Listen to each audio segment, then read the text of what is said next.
আসসালামু আলাইকুম সুপ্রিয় দেশবাসী, অন্যান্য ধর্মাবলম্বীদেরকে শুভেচ্ছা। আমি প্রত্যাশা করি আল্লাহর রহমতে আপনারা ভালোই আছেন।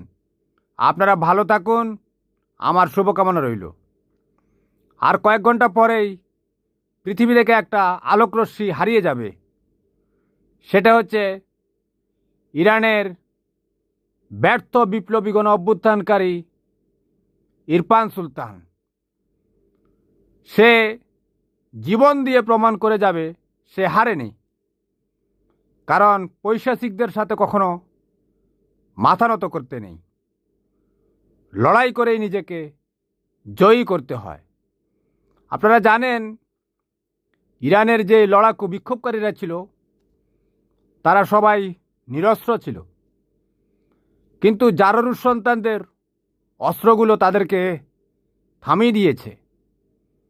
শত শত হাজার হাজার মানুষের দেহাংশ রাজপথে পড়ে আছে, রক্তে রঞ্জিত। তাদেরকে বাঁচাবার কেউ ছিল না।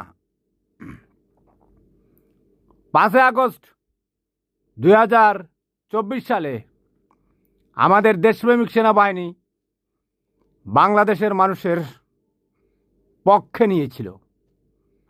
ট্যাঙ্ক কামানগুলো রাস্তায় ছিল, কিন্তু ঠায় দাঁড়িয়েছিল। কিন্তু ইরানের যে জারারুস বাহিনীগুলো আছে তারা কিন্তু জনতার উপর সেটা ব্যবহার করেছে। সেখানে মানুষ কাঁদছে, চোখের জলে রাজপথ ভিজে গেছে, রাজপথ রঞ্জিত। আগামী কয়েক বছর আপনারা এরকম অনেক গুপ্ত লাশের সন্ধান পাবেন, অনেক আয়নাঘরের সন্ধান পাবেন।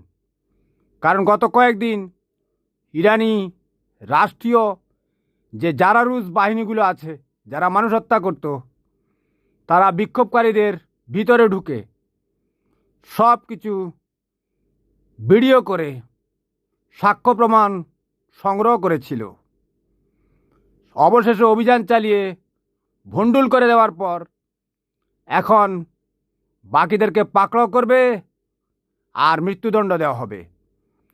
অনেক নারী স্বামী হারা হবে, অনেক ভাই বোন ভাই হারা হবে, অনেক মা বাবা সন্তান হারা হবে।